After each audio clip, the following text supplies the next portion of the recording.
नमस्कार, बहुत स्वागत है आप सभी लोगों का हमारे समृद्धि आईएएस के यूट्यूब चैनल पर। और कैसी चल रही है तैयारी?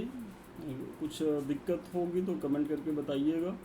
और किसी टॉपिक पे लगे कि सर इस पे वीडियो बना दीजिए तो आप ज़रूर कमेंट करिएगा, हम उस पर भी वीडियो बनाएंगे। इधर जो है हम वीडियो कंटिन्यू देने का प्रयास भी करेंगे आपकी परीक्षा के पहले पहले तक, ताकि कुछ चीज़ें आपको यूट्यूब से भी मिल सके। और साथ ही यदि आप और ज़्यादा एफर्ट लगाना चाहते हैं तो हमारा टेस्ट सीरीज बैच भी चल रहा है, तो आप उसे भी ज्वाइन करें।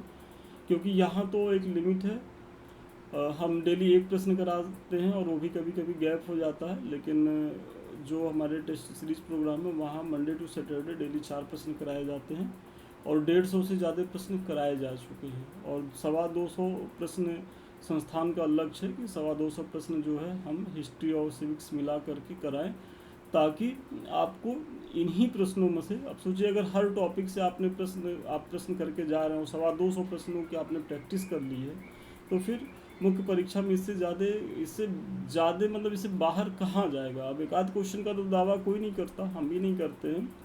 तो लेकिन ये है कि आराम से मुझे जो भरोसा है कि 16 17 18 क्वेश्चन तक आराम से मिल जाएगा। तो एक दो क्वेश्चन तो आप जोड़ तोड़ के भी चीज़ों को किया जा सकता है। और ऐसा भी नहीं कि जो एक दो क्वेश्चन है उससे चीज़ें मिलेंगी नहीं, वहाँ भी मिलेंगी लेकिन वो हूबहू नहीं मिलेगा। तो चलिए प्रश्न देखते हैं। और ये हिस्ट्री से है कि मराठा शक्ति के उदय की ऐतिहासिक परिस्थितियों का विश्लेषण करना। तो प्रश्न में आपसे पूछ रहा है कि ये जो मराठों का उदय हुआ है तो उसके पीछे के ऐतिहासिक कारण क्या है, मतलब क्या क्या कारण उत्तरदायी है मराठा शक्तियों के उदय के पीछे के। देखिए ये दोनों बैच हमारे चल रहे हैं। एक तो जो एलटी वाले बच्चे हैं वो इसको ज्वाइन करें।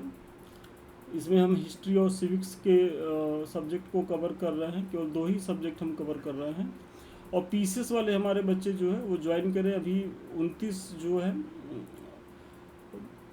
मई से हमारा बैच स्टार्ट हुआ है पेपर 5 से लेकर के, तो ऐसे में इसका लाभ उठाएं।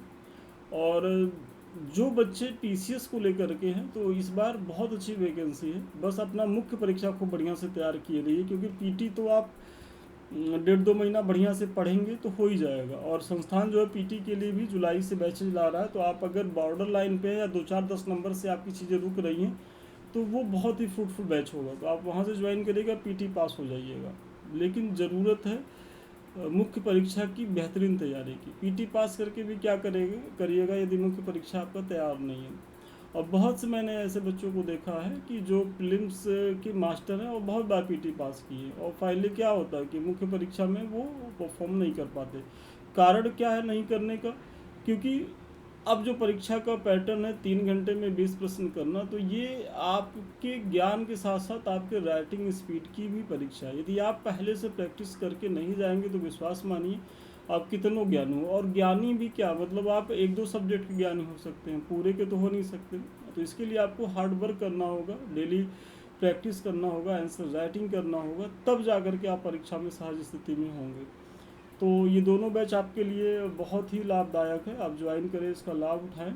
और अधिक जानकारी के लिए 7303307507 पर संपर्क कर सकते हैं, नंबर फ्लैश कर रहा होगा। और देखिए जो आप लोग के मन में एक संदेह रहता है कि हमारा प्रश्न चेक कैसे होगा, तो जो हम प्रश्न देंगे तो आप इसी तरीके से लिख करके दिखाते हैं और ऐसे ही कमेंट होगा आपका 1 नंबर आधा नंबर कटा है, क्यों कटा है। और फिर जो है हम आपकी कॉपी चेक करने के बाद इसी तरीके से मॉडल उत्तर देंगे। और एलटी के बच्चों के लिए ये होगा 225 प्रश्नों का मॉडल उत्तर। और यहाँ तो हम 750 प्लस प्रश्न जो है वो करा के आपको भेजेंगे मुख्य परीक्षा के पहले पहले। लेकिन आप लोग जो है लेट मत करिए, इससे जुड़िए, इसका लाभ उठाएं। कारण ये है कि बहुत लेट करेंगे तो आपके ऊपर ही बर्डन होगा। अभी आप 2 से 4 प्रश्न करते हुए अपने सिलेबस को कवर कर सकते हैं, लेकिन जब आप बहुत लेट में जुड़ते हैं तो ऐसे में आपके ऊपर बर्डन बहुत होता है और फिर उसमें आपके बिखरने की संभावना बहुत ज़्यादा रहती है। तो मुख्य परीक्षा का तो 8 महीने आपको देना ही चाहिए। और कायदे से जो भी 25 का जैसे मेंस ख़त्म हो, जिन बच्चों का पीटी खराब हुआ उन्हें तो तुरंत मेंस में लग जाना चाहिए था। और हमारे कई ऐसे बैच हैं जो उस समय से बच्चे चल रहे हैं तो उनके 4 पेपर 5 पेपर तक ख़त्म हो गए हैं। तो अभी भी आप लोग बहुत पीछे नहीं है, प्रयास करेंगे तो अच्छा होगा। मराठा शक्ति के उदय की ऐतिहासिक परिस्थितियों का विश्लेषण करना। तो आइए अपने प्रश्न को देखते हैं। आप लोग को लगता होगा कि सर जो है 3-4 मिनट मेरा ले लेते हैं। लेकिन क्या करिएगा, ये संस्थान की पॉलिसी है, ये मुझे बताना ही पड़ता है, ये मुझे निर्देश दिया गया होता है प्रमोशन की चीज़ें, क्योंकि यदि हम प्रमोट नहीं करेंगे तो एडमिशन्स नहीं होंगे, यदि एडमिशन्स नहीं होंगे तो फिर संस्थान चलेगा कैसे। चलिए प्रश्न देखते हैं कि मराठा शक्ति के उदय के ऐतिहासिक परिस्थितियों का विश्लेषण करना है। तो सबसे पहले थोड़ा सी भूमिका बताइए कि 17वीं शताब्दी में मराठा शक्ति का उदय किसी एक घटना का परिणाम नहीं था, बल्कि यह दक्कन की भौगोलिक स्थिति, सामाजिक धार्मिक आंदोलन, क्षेत्रीय सल्तनतों एवं मुगलों के राजनीतिक पतन का एक स्वाभाविक और ऐतिहासिक परिणाम था, जिसे निम्न बिंदुओं के माध्यम से समझ सकते हैं। देखिए 8 अंक का प्रश्न है, भूमिका में ही आप डायरेक्ट जो है अपने उत्तर पे आ गए कि अब हम जो है ऐतिहासिक परिणाम है, इसके पीछे क्या क्या कारण है, तो भौगोलिक स्थिति, सामाजिक धार्मिक आंदोलनों की भूमिका, क्षेत्रीय सल्तनतों और फिर जो है मुगलों की भूमिका, ये सारे सम्मिलित कारण हैं। और अब इसी को एक एक करके हम लोग देख लेते हैं। तो सबसे पहले जो मराठा शक्ति का उभार हुआ, उसमें उनके भौगोलिक कारकों की बहुत ही महत्वपूर्ण भूमिका रही। कैसे रही भूमिका कि महाराष्ट्र का जो दुर्गम पहाड़ी और पथरीला भूभाग है, आप महाराष्ट्र की तरफ जाएंगे तो आप देखेंगे कि वहाँ का जो भौगोलिक क्षेत्र है, वहाँ पहाड़ है, पथरीला भूभाग है। क्योंकि क्या है, तो महाराष्ट्र जो स्थित है वो सह्याद्री और सतपुड़ा पर्वतमालाओं के बीच में है स्थित। तो ऐसे में यहाँ पर्वतों की संख्या खूब है। मराठों के लिए एक प्राकृतिक सुरक्षा कवच था। भाई मराठे क्या थे कि जंगल में अपना रहते थे, जब उनको छापामार युद्ध की तरह निकलते थे जंगल में से एकाएक आक्रमण करके फिर जंगल में छिप जाते थे। और चूँकि ये यहीं के बसिंदे थे तो ऐसे में इन्हें ढूंढना जो है वो बहुत मुश्किल था। जैसे वर्तमान में आप नक्सलियों के लिए जो हमारे ऑपरेशन से तो कहिए ड्रोन वोन आ गया तो हम चीज़ों को लेकर सफल हो गए। जब ड्रोन नहीं था तो सोचिए उस घने जंगल में जहाँ सूर्य का प्रकाश नहीं पहुँचता था, तो ऐसे में वहाँ जब हमारे सुरक्षा बल जाते थे तो नक्सलियों के ट्रैप में फंस जाते थे और उनकी जो है वो वहाँ निर्मम हत्या हो जाती थी। तो हम नक्सलियों से मराठों की तुलना नहीं करें, इसको अन्यथा मत लीजिए गलत। मतलब ऐसे ही मराठों को भी वहाँ सुरक्षा प्राप्त थी कि मराठों के जो दुश्मन थे, जैसे जो मुगल थे या जो क्षेत्रीय जो सल्तनतें थी जिसके शासन से बहमनी के जो शासक थे, जो इनसे युद्ध होता था तो होता क्या था, या निजाम था दक्कन का, तो ये लोग आक्रमण करते थे तो मराठों से ये लोग हार जाते थे। कारण यही था कि बस मुगलों की सेना जो थी वो प्लेन में लड़ने की आदी थी। जैसे ही उस जंगल में जाते थे वो मराठों के ट्रैप में फंस जाते थे और उनकी बड़ी दुर्गति होती थी। तो सबसे पहला कारण आप भौगोलिक कारण बताइए। इस क्षेत्र की जलवायु कठोर थी, और पहाड़ रहेगा, पर्वत रहेगा तो जलवायु कठोर होगी, जिसने मराठों को शारीरिक रूप से कठोर और परिश्रमी और साहसी बनाया। देखिए किसी व्यक्ति के व्यक्तित्व पर जलवायु का बहुत ज़्यादा प्रभाव पड़ता है। मतलब जलवायु भी आपके व्यक्तित्व के विकास में सहायक होती है। यदि जो पहाड़ी लोग होते हैं वो ज़्यादा परिश्रमी होते हैं, क्यों? क्योंकि उन्हें पहाड़ों पे जीवन जीना पड़ता है। जो आप लोग घूमने जाते हैं उत्तराखंड और मनाली और ये सब चीज़ें तो घूमने तक तो बहुत अच्छा लगता है, लेकिन वहाँ अगर जीवन जीना रहे और जब 700-800 मीटर नीचे से आपको रसद सामग्री सारी चीज़ें ले जानी हो पहाड़ों तक, तब एहसास होगा कि कितना कठिन वहाँ का जीवन होता है।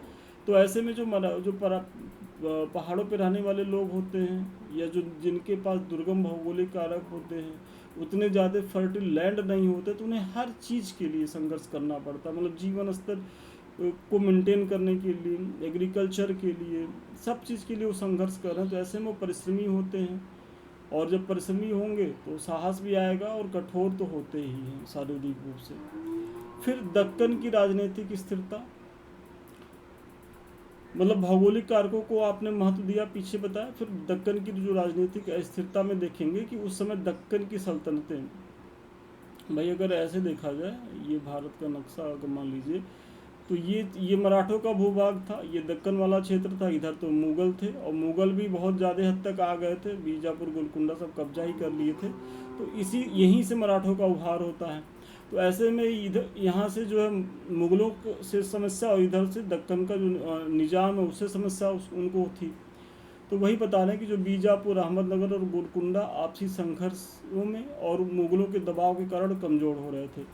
तो चूंकि जो बीजापुर, अहमदनगर, गोलकुंडा की जो रियासतें थी, तो उसको लेकर के जो औरंगजेब की दक्षिण नीति थी, जो मैंने पीछे बताया है, तो वो इन्हें हस्तगत करने के लिए मतलब पूरी तरीके से आतुर था और युद्ध पे युद्ध किए जा रहा था। तो ऐसे में जो ये रियासतें थी, ये औरंगजेब मतलब मुगलों के हमलों से काफ़ी जो है कमज़ोर हो चुकी थी। और जब ये कमज़ोर हुए बीजापुर, अहमदनगर, गोलकुंडा, तो इन्हीं के बीच से क्या हुआ, तो मराठों को उभरने का पर्याप्त अवसर मिल गया। क्योंकि अभी तक मराठे जो है वो परिदृश्य में नहीं थे। परिदृश्य में क्या था, विजयनगर और बहमनी, जो मैंने पीछे कराया है। लेकिन अब क्या होगा कि जब बहमनी का विघटन होता है और ये 5 टुकड़ों में विभाजित होता है, उस पर भी मुगल एक एक करके उसको हस्तगत करते रहते हैं। लेकिन मुगलों को भी उस तरीके की सफलता नहीं मिलती, और जैसे ही औरंगजेब की डेथ होती है, उसके बाद तो फिर ये दक्कन की रियासतें अपनी स्वतंत्रता को घोषित कर देती हैं। और इस समय मराठों को और बेहतर अवसर मिल जाता है इन्हें हरा करके पूरे उत्तर भारत की राजनीति को जो है अपने मुट्ठी में करने का, और करने में ये सफल भी होते हैं आगे चल करके। इनका अवसान होता है पानीपत का, जो 1761 में तृतीय युद्ध लड़ा गया, उसमें ये मराठे हारे, और उसके बाद जो है फिर ये अपने पतन की तरफ अग्रसर होते हैं। क्योंकि उसके बाद कौन भूमिका में आ जाता है, तो अंग्रेज आ जाते हैं, मुगल फिर भी नहीं आते हैं। फिर भक्ति आंदोलन की भूमिका, जो मराठों के उदय के पीछे, तो देखिए सबसे पहले भौगोलिक कारकों को आपने बताया, फिर दक्कन की राजनीतिक अस्थिरता को बताया कि कैसे बीजापुर, गोलकुंडा, ये सब रियासतें प्रभावित थी मुगलों के हमलों से। और फिर भक्ति आंदोलन की भूमिका, तो 16वीं और 17वीं शताब्दी के दौरान महाराष्ट्र के संतों जैसे तुकाराम, रामदास, एकनाथ ने धार्मिक और सामाजिक एकता का क्या क्या पाठ पढ़ाया। तो जो मराठों में देखिए एक जोड़ने की जो शक्ति होती है, वो धर्म में बहुत ज़्यादा होती है। मतलब जो मराठी मानुष का जो कॉन्सेप्ट निकल के आया कि भाई हम मराठा एक हैं, मतलब हम एक परिवार के लोग हैं। तो ऐसे में ये भावना जागृत कैसे हुई, तो इसमें आप बड़ी भूमिका देखेंगे जो तुकाराम, रामदास और एकनाथ जैसे संत थे। रामदास तो जो है वो शिवाजी के गुरु ही माने जाते हैं। इन्होंने जाति पाति के बंधनों को नकार कर राष्ट्र, धर्म और संस्कृति की चेतना का प्रसार किया। मतलब इन संतों ने कहा कि भाई आप जाति धर्म में मत बटिए, ऊंच नीच में मत बटिए। जो भी मराठा वो एक, उनका एक ही जाति है, वो एक धर्म से बंधे हुए हैं, और उनका जो सबसे महत्वपूर्ण धर्म क्या है, तो राष्ट्र धर्म है। और इसीलिए आप देखेंगे कि मराठों में जातीय भावना उस लेवल पे वर्तमान में भी नहीं देखने को मिलती है, जैसा कि दक्षिण भारत में आपको देखने को मिलेगी, केरल में या तमिलनाडु वाले क्षेत्र में, या फिर उत्तर भारत में दिखेगी। मराठों में ये भावना नहीं दिखेगी, क्योंकि मराठों की संस्कृति में ही जो है वो इस तरीके की भावना नहीं थी। फिर कुशल नेतृत्व एवं प्रशासनिक ढांचा, तो किसी के भी उभार में मतलब जो पीछे मैंने बताया वो तो महत्वपूर्ण कारक है ही हैं, लेकिन सबसे महत्वपूर्ण कारक सारी चीज़ें रहे, वहाँ कुशल नेतृत्व ही ना रहे और फिर उनका एक प्रशासनिक ढांचा ही ना रहे, तो कोई मतलब नहीं है। तो यहाँ आप देखेंगे कि मराठे, उसी समय मराठों को कौन नेता मिलता है, तो शिवाजी मिलते हैं, जो मराठों के सबसे यशस्वी नेता हैं, छत्रपति शिवाजी महाराज। और उनके बाद पेशवाओं का कुशल नेतृत्व मराठा उत्थान में निर्णायक था। भाई पेशवा जो उनके प्रधानमंत्री होते थे, और आपने बालाजी विश्वनाथ, फिर बाजीराव द्वितीय, इन सबों के बारे में तो आपने सुना ही, पढ़ा ही होगा, मूवी भी बनी है, देखे ही होंगे। तो किस तरीके से मतलब एक के बाद एक जो है वो महत्वपूर्ण चीज़ें निकल के आती हैं। फिर शिवाजी ने स्वराज की विचारधारा प्रचार तथा स्थानीय किसानों और सरदारों को एकजुट कर एक अनुशासित सेना का निर्माण किया। मतलब शिवाजी ने क्या किया कि मतलब एक अनुशासित सेना का निर्माण किया, सामरिक रूप से किलों जैसे रायगढ़, तोरणगढ़, प्रतापगढ़ का जाल बिछाकर सैन्य शक्ति का विस्तार किया। तो शिवाजी में मतलब जो राजनीतिक कुशलता तो थी ही थी, वो प्रशासनिक रूप से बहुत कुशल थे। और उन्हीं के समय में देखेंगे कि जो सैन्य व्यवस्था है वो बहुत ही उन्नत नज़र आती है। उसमें आप घुड़सवार सैनिक देखेंगे, पैदल सैनिक देखेंगे, नौसेना का आप उसमें विकास देखेंगे, फिर किलों की सुरक्षा के लिए प्रयास होते हैं। मतलब पूरी तरीके से एक सुदृढ़ प्रशासन व्यवस्था देने का प्रयास किया गया है। और फिर आप देखेंगे अगला जो कारण है कि औरंगजेब की नीतियाँ, तो मुगल बादशाह औरंगजेब की कट्टर धार्मिक नीतियों एवं दक्कन विजय के अभियानों ने गैर मुस्लिम जनता और जागीरदारों को मुगलों के खिलाफ खड़ा कर दिया। मतलब जो औरंगजेब की धार्मिक नीतियाँ थी, वो उससे लोग जो हिंदू धर्म के लोग थे उनको लगा कि यार ये तो हमारे धर्म संस्कृति को नष्ट कर देगा अगर इनका प्रभाव ज़्यादा बढ़ा। तो ऐसे में वो सब मराठा जो नेतृत्व है शिवाजी और उसके बाद जो पेशवा है उनके पीछे वो सब लामबंद हो गए, और ऐसे में एक तरीके से उन्हें यूनाइट होने का अवसर प्रदान कर दिया किसने, औरंगजेब की जो है वो जो दक्षिण नीति थी। तो इस प्रकार मराठा शक्ति का उदय परिस्थितियों और नेतृत्व के सशक्त समन्वय का परिणाम था। यह भारतीय इतिहास में क्षेत्रीय शक्ति, स्वराज चेतना और जन आधारित राज्य निर्माण का महत्वपूर्ण चरण सिद्ध हुआ। तो आप बता रहे हैं कि किस तरीके से मतलब भाई मराठा शक्ति के उदय के पीछे बहुत ही कारकों की भूमिका थी। इसमें भौगोलिक कारक थे, औरंगजेब की नीतियाँ थी, नेतृत्व की चीज़ें थी, फिर जो उनका सांस्कृतिक धार्मिक आधार था। तो ये सब कारण बताते हुए आप बताइए कैसे इसने जो है भारतीय इतिहास में क्षेत्रीय शक्ति, स्वराज्य चेतना और जन आधारित राज्य के निर्माण में महत्वपूर्ण चरण सिद्ध हुआ। तो बहुत अच्छा प्रश्न था और मुझे बड़ा भरोसा है कि इस प्रश्न के माध्यम से न केवल आपको एक मॉडल उत्तर मिला होगा बल्कि भूमिका निष्कर्ष कैसे लिखनी है, कैसे सारे पॉइंट को कवर करते हुए उत्तर लेखन करना है, उसके बारे में कुछ सीखे होंगे। इसकी चर्चा तो मैंने पीछे कर दी, अभी तक आप लोगों ने ज्वाइन नहीं की तो उसे ज्वाइन करें, इसका लाभ उठाएं। और सबसे अंत में आप लोग जो है हमारे तमाम जो हैं कि सर आपका टेलीग्राम क्या है, तो हमारा टेलीग्राम जो लिंक है @समृद्धि ऑफिशियल, और यूट्यूब हमारा है जिससे अभी हम आप रूबरू हो रहे हैं, दूसरा हमारा Sandeep Mishra official YouTube channel. ये सारे लिंक्स आपकी तैयारी के लिए बेहद उपयोगी हैं। अभी तक आप लोगों ने ज्वाइन नहीं किया तो ज्वाइन करें, इसका लाभ उठाएं। और अधिक जानकारी के लिए, हमसे बात करने के लिए, हमारे किसी बैच से जुड़ने के लिए 7303307507 पे संपर्क करें। तो ठीक है, आज के लिए इतना ही। पुनः मिलते हैं नए वीडियो में नए क्लास के साथ। तब तक के लिए धन्यवाद, बहुत शुभकामनाएं आपको।